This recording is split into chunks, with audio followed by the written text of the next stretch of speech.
Het CDA wil af van de provinciale subsidies. Dat wordt het speerpunt van de campagne voor de provinciale stedenverkiezings van maart takem hier. Sander de Rauwe zei dat van de morgen bij zijn verkiezing ter listloeker van de CDA-stedenfractie.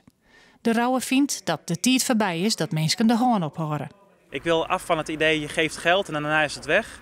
En houdt ook de goed bedoelde activiteit op het moment dat de subsidie weg is.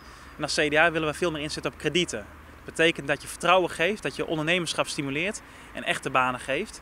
Wij geven nu honderden miljoenen de komende jaren uit, verdeeld over krediet en subsidie, vaak 50-50. En wij willen dat veel meer krediet wordt ingezet in plaats van subsidie. Want een subsidie ben je kwijt als je het gegeven hebt en een krediet krijg je terug als de ondernemer aan de slag kan. Op dezelfde vergadering waard ik bij de winterkeersen ter listloeken voor de partij voor die orenverkiezings die voor het wetterskip. Hij zult het als zijn missie de lestenverheging zo behind mogelijk te houden. Wij hebben inderdaad als CDA geaccepteerd dat de lesten binnen zoals ze binnen op dit moment. We hebben daar een behoorlijke bijdrage aan leveren om het te beperken. Maar we zullen de komende tijd nadenken moeten op hoe kunnen we daarop inspelen, hoe kunnen wij richting inflatie en net heger.